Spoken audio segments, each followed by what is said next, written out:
content ipa wakaitanga wanga watororwa bva matowirirana nemurume wako havana mboitawo kana tunako. If it can be publicized, it can be sold. Do you sell? I don't.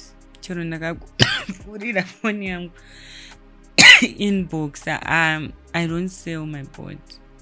But vanaona vachida kutenga. Obvious. And you understand why people want to buy pan bottles at a passport shop? Yeah. Mvura. Approximately first check yako ingari mari. Yandakatanga kutambira 5.5 rands. 1,000 years. US dollars.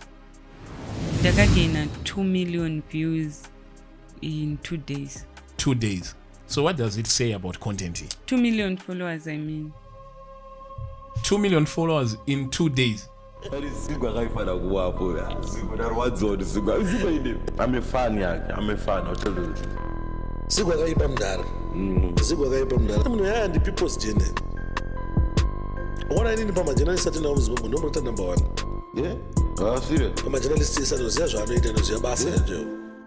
Is number 1. Kwandiri ndo mrata number 1. Sigwa is a journalist. I'm a fan, I'm a fan, I'll tell you. Sigwakaipa mdara.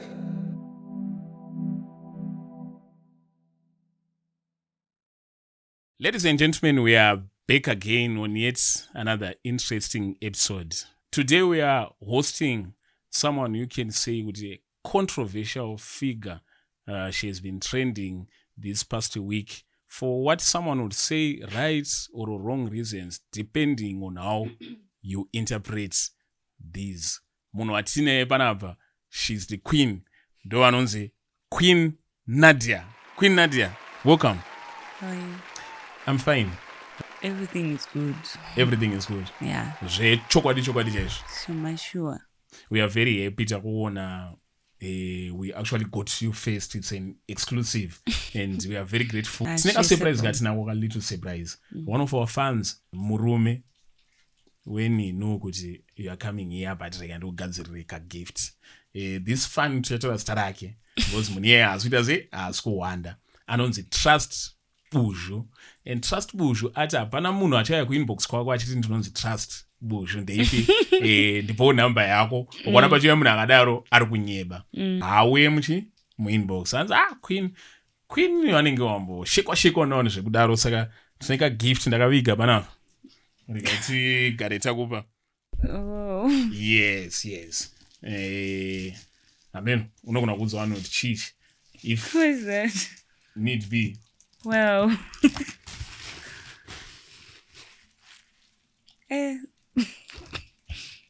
So hanzi queen zvatiri kuona tiri kuzvifarira and with this beautiful gift ameno zvinoita kuti your stay here in Zimbabwe monyaso. Thank you so much, Trust one. Trust Buju. Thank you. Thank you so much. I mean, who is Queen? My real name is Philo. Philo? Yeah, Philo. My real name is Philo Joe. Philo Joe? Yeah, Joe. Alright, that's uri mkalaji. I'm half. Half. Funga mongo chuka kwa yellow bone. Unobva kupi? Kwa Acadia? No.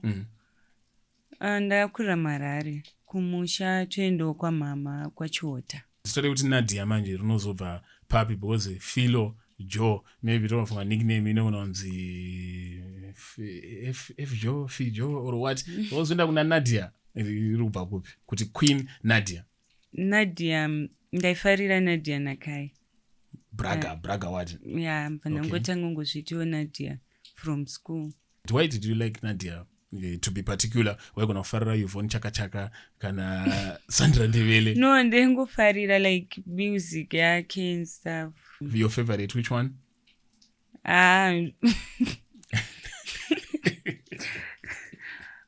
Ngoziva kuti ndaimufarira chete. Kukura wakakura sei? Zvazvakaoma. Yeah, I was raised by a single mom. Ndikaingoti zvazvakaoma background yange iri haitauriki. But how do you feel about vanhu vanoataka masingle mother vanenge vachitaura bad things about masingle mother every day when you were raised by a single mother yourself?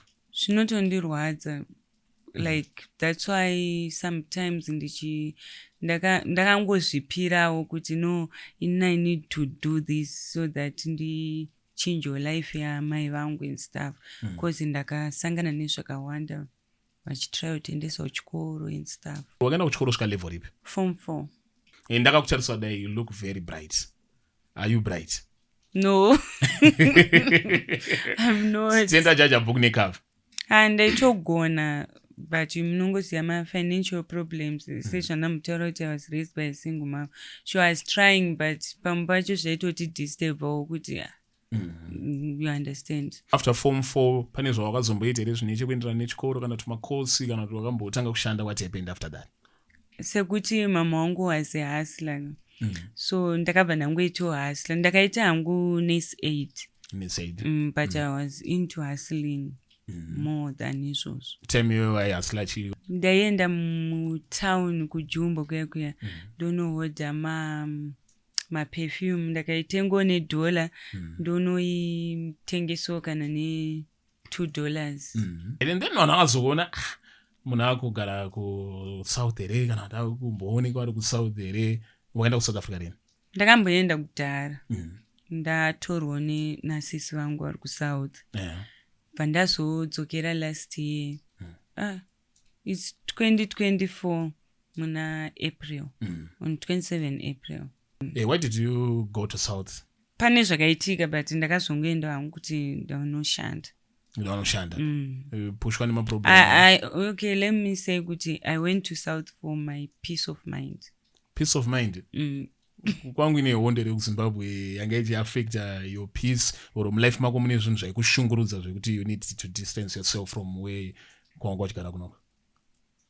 Pane zvikangoitikawo. I can't say it, yeah. And then walk south. How was life when you go south? Life yanga itoribo. Ngosvika zvazvatanga fire? Not as such, but noti kuti ndakatoomerwa zvekutoti chichichi. Because munhu achibva kuZimbabwe achitiza peace of mind, vanhu vanongo asumawo kuti even kana ndansiri kutiza kuti ndashaya mari o ndatambura. So did you have someone there wakasvika uchigara naye kana kuti wangosvikawo uri independent? No, ndandine sister yangu. Ndashanda basa ripi? Ndashanda murestaurant. Nandiri waitress. Pandazosiya ndakutanga kuita idea yekutanga content yakabva where? Ndaingofarira kuita content but I didn't know where to start. Ndatombo approacha vanhu vakawanda nchiti ndidzidzisewo kuita content and stuff but munongozivo vanhu kana vachi yanga iri type ipi content yaida kuita that time? Like zvemaskits and stuff, yeah. Watombo actor 1 or 2? Patime iyoyo handina. Vanhu vakazvitongonitsvaga ndatoitoma. Did you like route iroro? Rakava successful here? Wakaona here kune chiedza mberi kwazvo? Nyaya yekuti like vana bepowder vachotaita navo ka vanhu vaya vekuti tinongoita any content yauya musoro so handingakwanisa kuti ndaida izvi kana kuti izvi but time iyoyo ndaida kuita content. But wanga usingatonyasoite zvekuti unotonzi yarova content chanchiri chido. And then tochimova manje to where we are now content wise. Wakazoitanga rini? Ndaitanga last year muna April. Wangoita idea here from nowhere? Pane munhu wandaiona aiita same content but handikwanisa kutaura zita rake because hatichawirirani. Asi munhu wacho munhu angari close or muZimbabwean or why? Not like angari close but like ndambokudza kuti ndaiapproach vanhu vakawanda so ndakangomuapproach onchitoti sisi chichinziswe kuita content angatori nehuge following but angotonditi indoita content yekudai manje unozoita unozozvikuonera ndingati ndosvinga matasa mavhidhiyo yangu ekutanga ndaitongopfeka kana kashoti zviya zvekutotya until ndazongozviudza kuti no man. Wakanyatsoshinga itime iyoyo pawaiti ndoshinga? Wakanyatsonzwa kuti zvinhu zvinoda kushinga izvo? Ndikanyatsofunga ndikati ndatanga ndanyatsogara pasi ndakanyatsofunga kuti zvinhu izvi ndakazvitanga zvichadai. Uri married here? Yeah. Currently. Oh, beautiful. What? Ladies and gentlemen, Queen Nadia is married. Vanonzwa nyaya hopo dzichingofamba about your marriage. Pakamboiterewo zvekuti marriage imwe inomboramba imwe inombobvuma kana kuti is the same marriage ine yakamboitwawo just like any other marriage. You know, like nezera rangu rinorapa nepandinoti handina ex. Maona. But marriage kunzi marriage munhu anenge akakuroora. But constitution yeZimbabwe yo yakutaura mutemo wemuZimbabwe kuti iwewe ukagara neni for something like 6 months or tichichaya mapoti. Handina munhu andakambogara naye. Haunambobvira wambochaya mapoti. So vanhu vanozofamba vachiclaima. I was watching another interview on DJ Spark, someone achitaura unzi vamweni murume makuseni waita murume manheru chichichi. Makazvitarisa zvomake sense. Make sense, but we are living in a world of wonders. Why azozvitaura izvinozvi umwe nyaya kungotsvago mbiri handizivi, but inini handizvizivi. Tabvunza for a reason nyaya yemarriage because tichazobvunza pamberi chi apo. Content wainspire nemunhu wati zvakatora kushinga. Handiti. Why believe here chaizokuinspire kuti I think ndikufana kushinga kuita content iyi because ichandisvitsa somewhere. Munhu aikuinspire wangoona upenyu hwake huri papi? Panguva yacho handidi kunyepa kuti hanzi akandiinspire what. Ini chandaingoda kuita content. Vanhu vaitondiinspire ndi Nyati wewe. Nyati family. Yeah. The way yavakatanga nayo nepavakazosvika and stuff ndangoti I feel like ndokwanisa kusvika ikoko. Taitarisa inspiration yobva kuNyati family tata yako Queen Nadia zvacho zvitenge zvikunyasoenda different uko. Yeah, I know. Content ipa wakaitanga wanga watoroorwa here. Pamatowirirana nemurume wako or baba vemba kuti this is the type of content we are going to do. Yeah. Navanamboitawo kana tuna. Kind. I don't wanna lie. How would you describe your man? Munhu anonzwisisa here, munhu ari supportive here. Munhu anondiziva more than anyone. Because vamwe vanobva vachikati maybe kana achita content yakadai vanhu vanotanga kuzomutsoma and ukaona type yecontent yangu handiti kana wakambotarisa ndenge ndingori mumba or mumota ndo life yangu handisi munhu wekuti ndobuda panze o stuff kana iye anotozviziva kuti munhu yafambi hapana ma-insecurity or any problem inogona kuarise from something like that. No. Ladies and gentlemen, Murunzwa Queen Nadia is actually married and she actually has a supportive husband. But someone would say, Munyati we content what's the idea behind? Inini kana ndichita a podcast, I'm selling a story. Munhu kana achita skit, he is selling humor. Ada kusekesa vanhu. Iwe kana uchita type your content yauri kuita. I was talking to Passion Java ati hanzi inonzi Vavu, vamwe wati inonzi view once. And content yenyu paunenge uchiratidza content, what are you selling? Nothing, like I'm just hustling. Ndikungoda nditsvaga mari.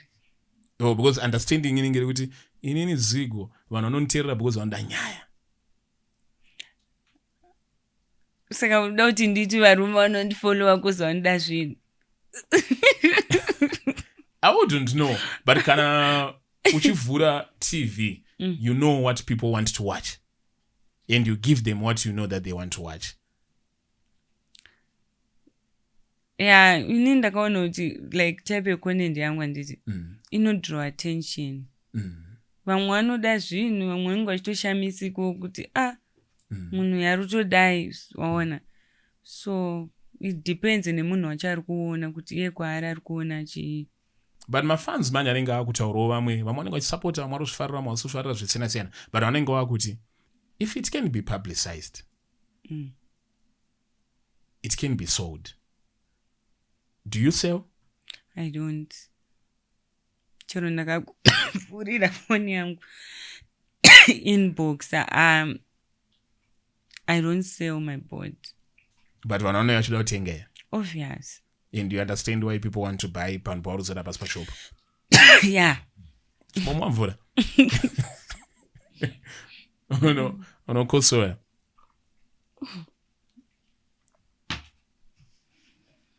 Iwewe as a person, what do you think you are? Unozvionere semunhu wekuti bozi vanhu kana vachiona vari kuona kunge you are publicizing it so that people can buy it.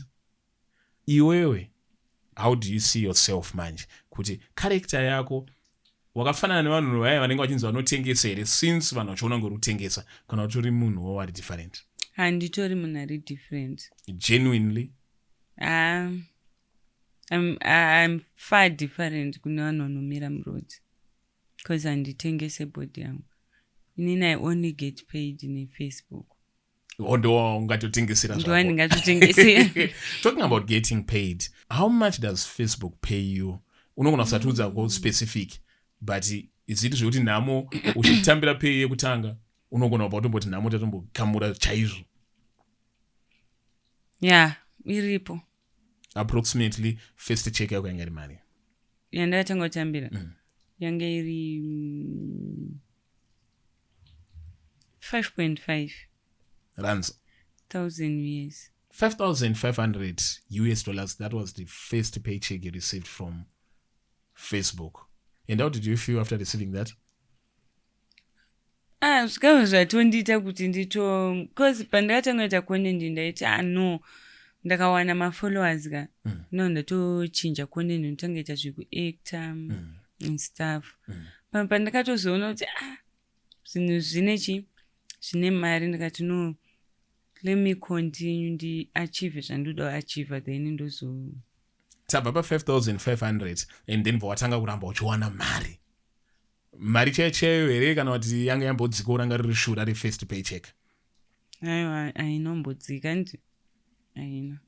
You talk about your mother zvakanyanya, life yavo vakazoichinja here manje from this zvekuti even vanhu vari muraini ndo inspire na mama V singaite because I look at her, unoona mai wavo kuti she's reaping mafruits emwana wavo, which is something that I would want for my mother. Did you do something more in your own capacity chekuti amai vako vakanzwa nezvazvo vanenge vachingonyemwerera? Yeah, I'm trying. Pane video rikutenderera remukadzi ari kunzi anzi ndine amai vaqueen, ndikunyara chaizvo nezvekuita queen. Ndo amai vako? No, mama wangu hatombogona kushandisa Facebook. Yeah, vanhu vangotsvagawo zvavo mbiri. But handina amai vangu like hanzi brother. No. Then after my receiver that first paycheck as well, did your husband feel encouraged or this is threatening? No, like my husband anabasa kana nemari yacho kana nechi, because he's also a businessman. Tikanzwa businessman watotanga kufunga ndanatina chemutariso vane mari. Aiwa, zvekuti zvedu isusu zvelevu renyu muri bo. But 5,500 unogona kuti inini kana ndiri murume wako inini. I'm earning, let's say $500. Ndikaona kutambira 5,500 ndakutotanga kutokusupporta paso rako, ndingatoita manager wako ndokuti pa 5,500 maimwana munipo wangu 500 okumanager. Aiwa. Content yako yafamba, growth yacho yanga yakamira sei? Like wakatora nguva yakareba here uchitry kugrowa or it was magical? Okay, zvakaitika last year muna April ndopa ndakatanga content. Ndopa ndapusha page rangu rakanosvika million muna October. Rasvika million muna October. Yeah. Ndopa rasuspendwa. Rakasuspendwa why?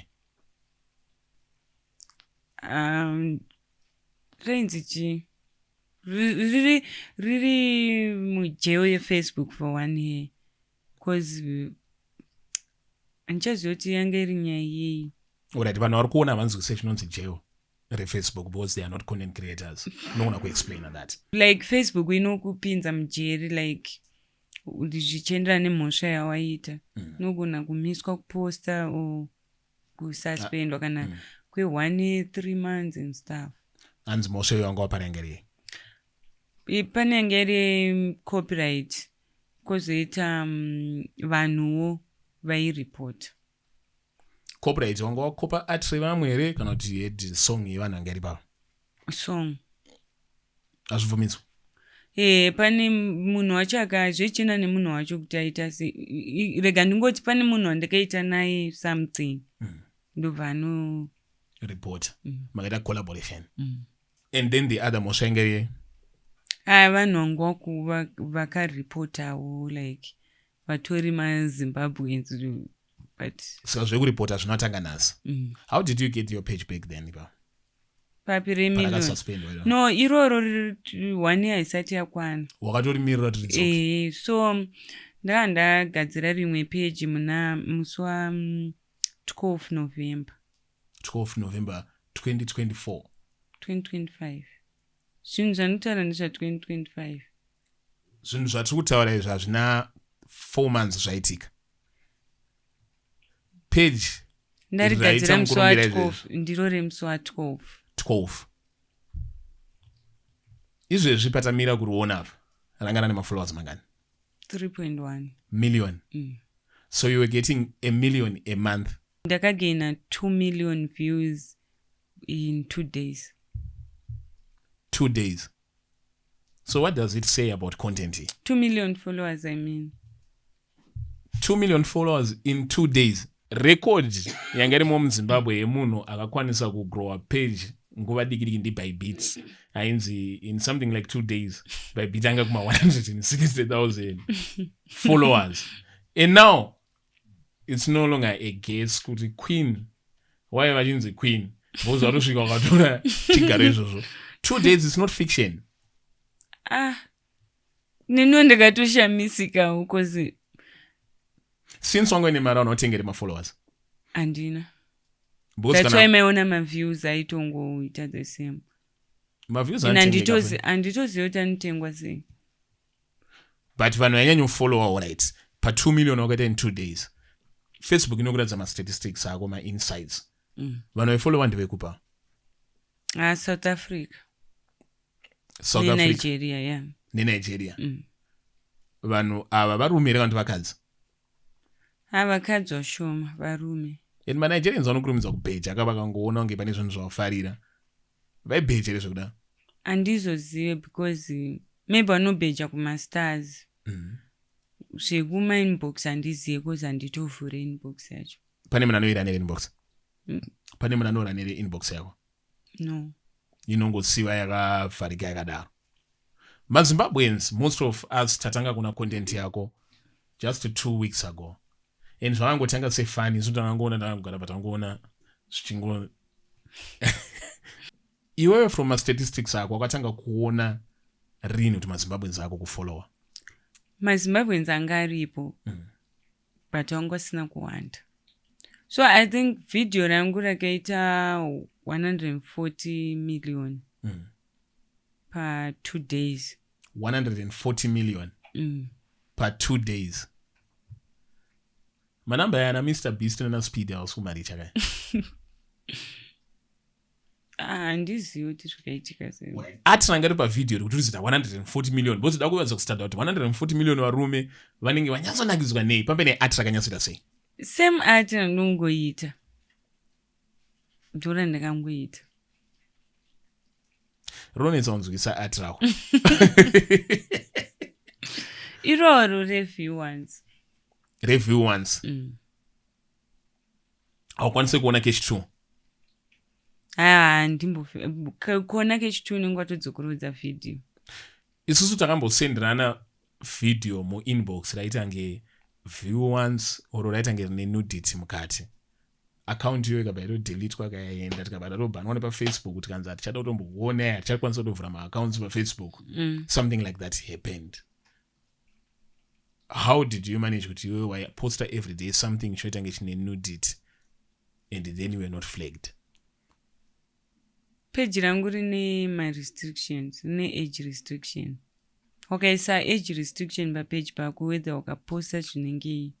That's why vanhu pavairipota vaitopiwa feedback yekuti hapana zvandaita because rine age restriction. Vanhu vanotangira pa 21 years ndo vanoona mavhidhiyo angu. Do you know my content creator hobo they actually don't know about this, including me. I didn't know kuti page rinoita age restriction, and then pane certain type of content inogona kutobvumirwa because waisa age restriction. Wakaiwanepi information? Akasearch. Saka uri bright ka ngoziri munhu akaomerwa unotanga hauna kusearcha waka research. Ndaka research. Is it what pushed you to research that? Because ndikuedza kuunderstand that munhu unongosvika wototanga kuita research about content. Vanhu vazhinji totanga nekuita content and then tozorowa nema-violation, then tovatadzidza we learn by hard knocks. Ndakanganwa kuti chii chikaita kuti ndiresearch but ndakatozviverenga somewhere. Hauna professional team yakubatsira iri kumanager iyo page? Yeah, manager wangu is... So mazimbabweans aona content yako, the general sentiment vanhu vaisupportere because mazimbabweans anobva anotanga kukomenta. Vanhu vobva vaifunga kuti hausi mwana wevhu. Indakatanga kuona content yako from South African Twitter. Vachiti this girl is making millions and millions, 14 million views. Chichichichi handiti. Vanhu vakazotanga kuzviona kuti mwana wevhu sei. How did they come to discover kuti mwana wevhu? Because you didn't speak pamavideo, wangoita view once overhead. Ndakaita maskits ne-content creator muno muZimbabwe. Ndeupiwe? Ndakaita naNyati, pandazoita naTandazi. naTandazi Mazi. Ndoskits ramama akapfeka hembe dzekupolice. Yeah. Officer, do you ever hear that song called Officer, Iwe ukuita mpire muraini kufamba uchidena vanhu nenyaya blood of Jesus yako. This is raw power. Ukuona ndiko blood of Jesus yako yauri kusuneta. It's just that kuti mwari pakangochinja mvura kuita wine ndindakasana ndinechi. Unopenge unoza iwe I'm going to arrest you nothing. You are going kutosungwa chaiko kurare. Are you sure? Wait. Are you sure you want to arrest me? Arrest me, officer. Arrest me, officer. Arrest me, officer. No, it's fine. No, please. It's fine. Let me tell you something. No. Blood of Jesus. No, you know what happened? Ndichazopesera ndakusunga ukandipikisa ndati you can Arrest me, go. officer. You already arrested my heart. Watondisunga moyo udara. Oh. You. Unopengere wewe. You want to arrest? Kunyango chavo vanhu maybe vaisaona ndetomboita nachimau comedy. So maskita aya ndoakakuexposa to maZimbabweans. I think andakazoita kuno kuna Tandazi ndoakandi-expose kuti... Do you regret maskita? Kuregret? No. Because tenditi pamwe dai usinaita maskita aya people would not know about you and start fighting you. Kana chinhu changonzi chichagara chichaitika chinongoita sei? Chinongoitika. Vanhu vachitanga kuona maskita ako iyaya aTandazi Mazi nevamwe vari popular wanga kuita nawo muZimbabwe, vanhu macomments wanga akamira sei? Because vamwe vachikomenta vachiita video unobva watonzi arongotraya arikumanikidza. Vanhu vaitondiziva, vamwe vaitonyora kuti musikana uyu musikana wekuvhura chichimunongoziva maZimbabweni. Wakazotanga unotisa kuti panenge pakuuya ka-negative force kari too much ndepapi? Problem yakaitika ndeyekuti pane vamwe vanhu vanoitawo same content seyangu vakatotanga before inini handiti. So vakanogadzira group ravakanogadzira kuseri rekuvenga inini. Ko vaikuvengerei? Because content yako haituke munhu, haishore munhu, haumboti munongozivawo maZimbabweans especially vakadzi like vanongoita jealous kuti... What do you think they were jealous about? Is it the views? Yeah, obvious maviews chimwe chaungete jealous because handivazive. Pamwe they look different from you and you kutaura kuti uneka ukhalati kari mauri. So ndadaro ndakabva paitika nyaya yakaitika mbva ndanotsamwa bva ndaposta earning one video. Wakaratidza vanhu how much you are earning? Ndakavaratidza mari from one video. Yeah. And how much was that? Yange patime yange iri pa 1,200 something US. 1,200 and something US. And video ranga rirei wanya view once yacho yanga iri quite long here than no same. Ndikutadza unzwisa. Ndo video rakaenda viral. Ndo pandikatanga kuona ndakutopostwa vanhu vakutotaura, you understand? Chii chawakadzidza about kuti wakanyarara?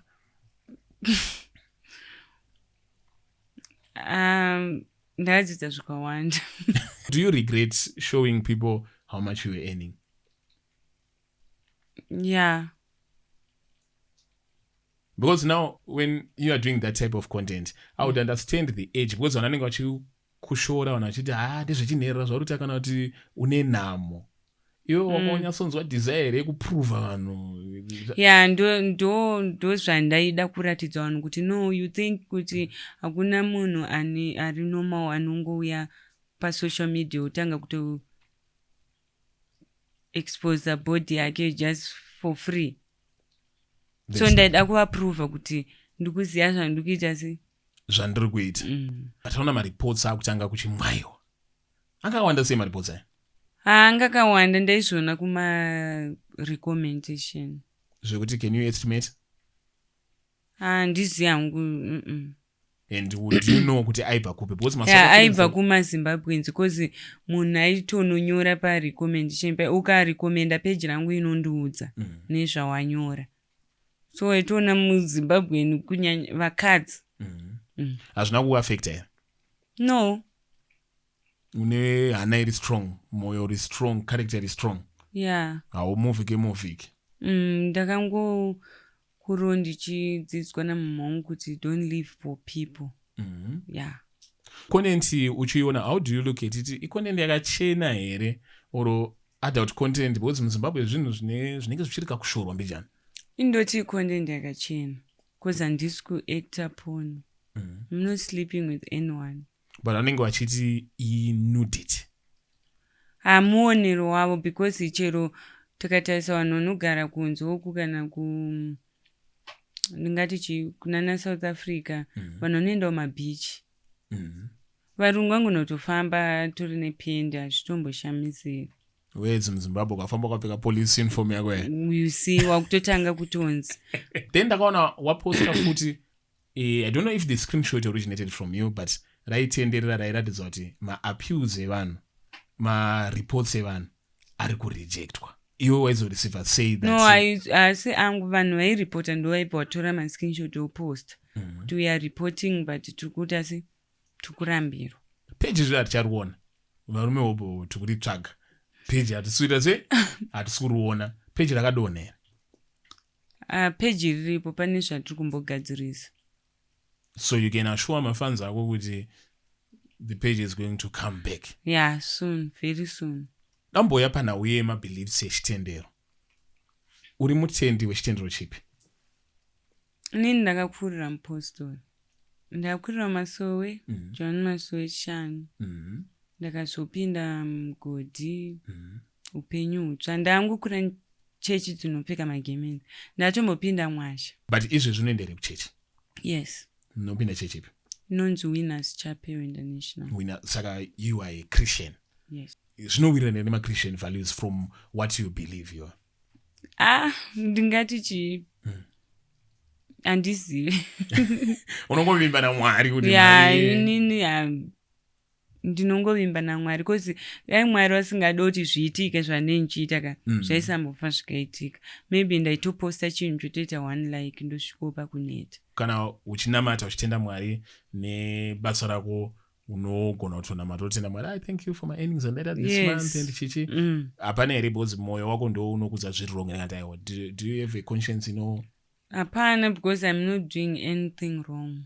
Nothing wrong at all. Asi hakunere vanhu vanouya manje vachikanda mavhesi nekushandisa bhaibheri kuda kukurwisa.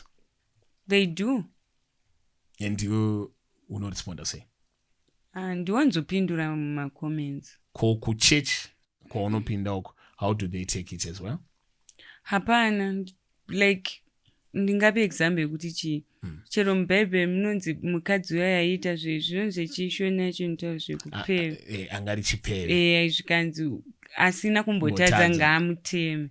So kana ndaenda kuchechi ndikuenda kunamata Mwari noti munhu ka. Saka kuti dai Jesu anga aripo vanhu vaikuripotera Jesu aivati asina kumbobvira amboonawo kana kuenjoya this ndaaripoti. And panogona kunge pasina. I believe kuti mama wako havatsiro relative chete yauinayo.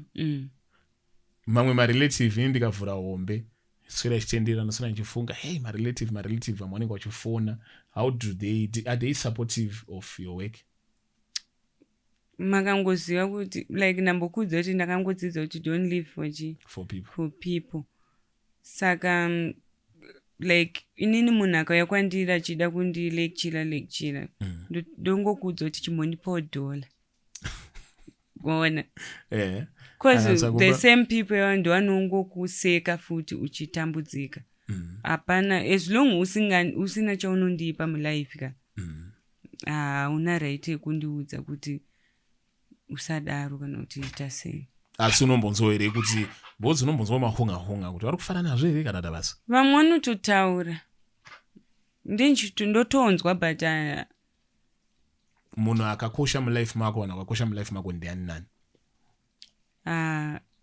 Amai vangu number 1, buruba wangu nemwana wako. Yes. Amai vako zveFacebook avatomborina basa nazvo vari kutonzwa vari kutofonerwa but otadza kunzwisawo vanotoshaya kutoziva kuti zvikumbonzi chiko then murume ari bo ari supportive ari bo but tosvika pamwana iwe unogona kutensa murume anogona kutensa. I was reading a story of an OnlyFans model aiti mwana wake akanga akuramba kuenda kuchikoro here because angaita machallenges kuchikoro nevamwe vana vanenge vaimuwanzira like what do you think kuti future yemwana wako inenge yakayamira sei? Hazviaffect here?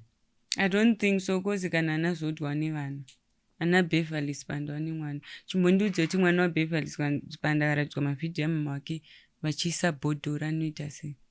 Anoti you see mwana nungo like inini brain dzangu mwana akadzidzwa kuchikoro like kwevanhu vane mari zvazvinoitwa nevanhu vanotambura zvezvo kuti mwana anotoshayiswa peace akaenda kuchikoro kune vanhu vane mari hatombozvioni zvese izvozvo saka that's what I'm fighting for. Ndikufaitira future yake. Zvikoro zvedu zvewasadza.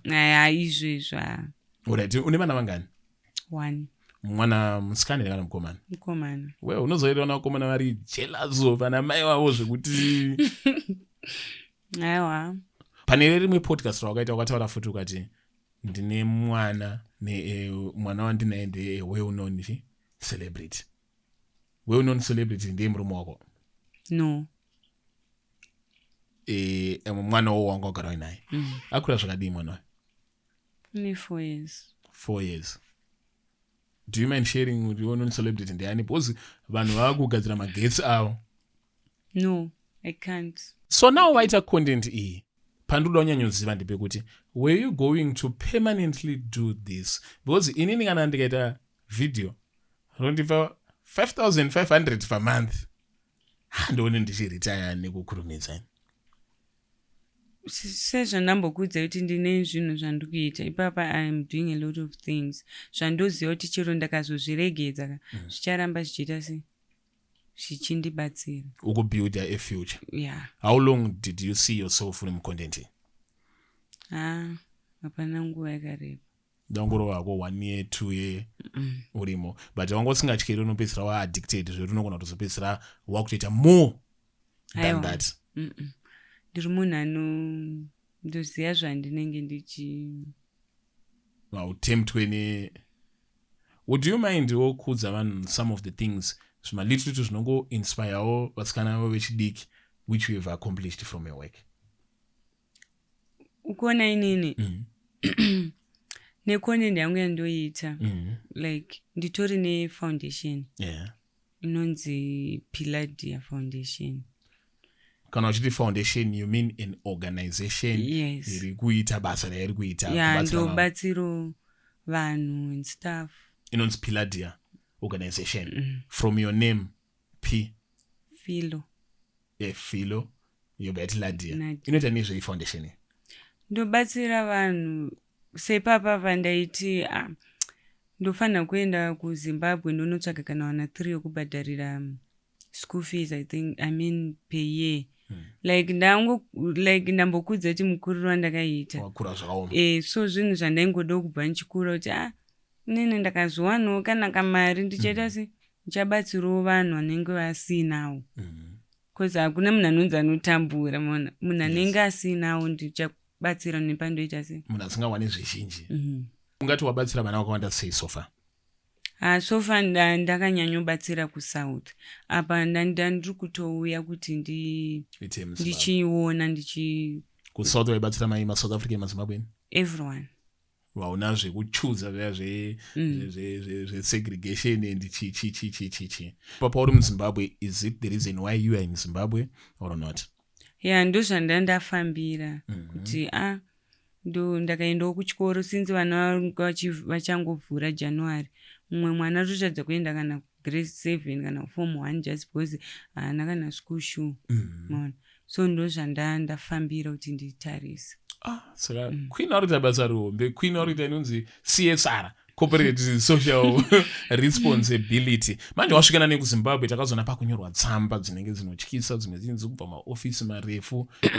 pane something chakambocommunicatwa here formally to you chairatidza chobva maofisi no oro eco kana kunzi tikukudai paCID mutora changa no so zvaibva upo zvamapepa izvo munongoziva mazuva ano like kwane ma-AI and stuff imi munhu ngotora laptop yenyu motonyora anything chamada ndichingoda ma-likes and ma-views mazvona but pawakatanga kuona the first thing inini ndikanzwa kuti zigo zvakati hana yangu inombotanga nekuti hauna kubabaika here sezvandambokudza kuti murume wangu munhu anozikanwa murume wenyu ndiani aiwa munhu anozikanwa so and ane malinks hobo saka akurumidza kuverify takatoverify tikatonoti no chinechi apatomborina zviripo vanhu vanenge vari warida vakati Queen Nadia do you see yourself uchishandawo nemabrand kuti unzi washandawo nebrand rakati uchiadvertiser ende kana zvakadaro mabrand akaita seapi aunoona ini ndaifunga kuti let's say mabrand like vanhu vanotengesa malinjari chichichichi something like that pamupfungwa mangu ndasinombobvira ndakaisa zvekuti inini ndikuita content yangu because ndoda kuzoshandira mabrand ndoda kuzodii inini I was just doing what you were doing pamba sina pfungwa hadzo dzekuadvertise asi kuri kunzi pari kuita brand unogona kutoshandawo nebrand rinotengesa adult clothing and my manje I'm sure kuti ndenda kushandawo nawo because ndambokuudzai pane zvamurugadzira papage and then page richaita se richadzoka rutodzoka rato different saka tada kusiya here konende no ndine backup randakavhura rane 2 days I think rakutosvika ku60,000 in 2 days so mapage atiri kuona achitange manyowani mamwe acho atori ako no ingori ne1 alright saka riri kuita nezveipage nyowani same content saka hatisi kuchinja kacontent ndanzwa muchiti iri riri kudzoka rane something different riri kuya rine something different like what natita kuitawo zvakasiyana zvisiri zvinenge zvamo here kana zvaless less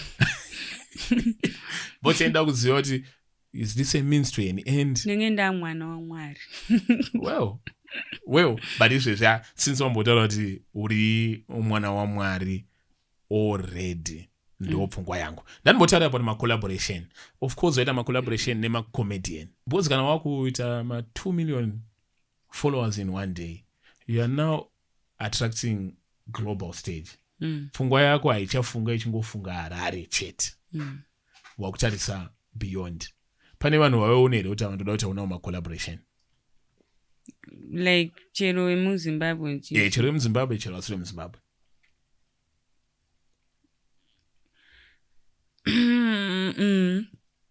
like who pane musikana anoita zvekutamba nonzi Kora watu Kora Obidio kuNigeria you really adore her what do you like to say about her she's a single mom and I always like ndangofila kuti situation yake like ndaiona mama wangu achiita she's fighting for her kids and stuff angori munhu kuti ane confidence alright and who else muZimbabwe ndaitour papa hamuna ndisati ndanyatso chita one day ndikazosanganawo naKim naTanaka. Kim naTanaka celebrity couple. Alright, ndiwo chete. Nataiti obvious Nyati ndakatosangana naye. Yeah. Une family uri kuenda, une family, probably you are going to have a girl child. White a girl child, do you mind akazopinda same field? No, ndifenda kambvumidza kudaro. Why? Because isusu semaparents ake tinenge tiripo for her. Zvatosiyana neni. Vangafamba same road yawo akaita se? Ndakafamba. Vanhu but azviratidze kuti it's something not good. Zvecontent yangu. Ina handione chinhu chakaipa, maybe nekuti ndiri kuzviita. But inini kuna vanhu vari kumira mumastreets. Like handina chirwere chandinoudza, ndingoshanda nefoni yangu. Hauna musha waunopunza? Handina musha wandopunza. So maybe I'll take it like kuti zvakafanana teacher. Teacher anogona kuti aina ndiri kuti mwana wangu aite teacher, ndoda kuti aite doctor. But hazvireti kuti teacher wakashata. But example kangu kanopindira nena. Ndizvo. Zviri right. So as we wrap up anditi, chichiri pamwoyo pako chaunoda kuti maZimbabweans azive about you. Chaunoti, I think if you see this side of me. Inditori boy. Serious. Like ngangoziva kuti handisi hure. Ndozvanga zviri pamwoyo pako. Yeah. Hanzi handisi hure, ladies and gentlemen. Ndozvandoda kuti muzive. Aiwa Queen, thank you for joining me today. And with that, we are out. Thank you. Thank you. Music. Unboard Gaza. Kill it with the style. Anyway, you get funny too large. Power that go on, Chuna. And ndakati zigo vanangopiga vangu tigo kanozvanzitiri mumazigo avana kuvitwa nemabingo tarira malimbo mabatmana sina preta sina igo vantenga tondirizira kawiso pamachada titsika ange inaso ndodzoka po podcast ndina zigo osika utange kakamaziko maona drama rekwa gringo tepe kunonoona isidingo ndinonzi tingo ringo ndameritina nchazosiwo single panexenene album fucking amigo Aiwa, amapedza.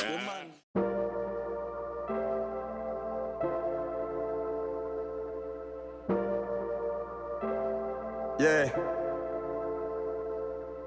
Guns ingembeo futhi mone ndine chipo mini boys langu ndine mabhazi ndrizi hippo and futhi you people musade kusize musimuziya here ziko anengari yokaziko kana kwese koko boys langu mkuti chiko boys langu ndenge pito zakwana ziko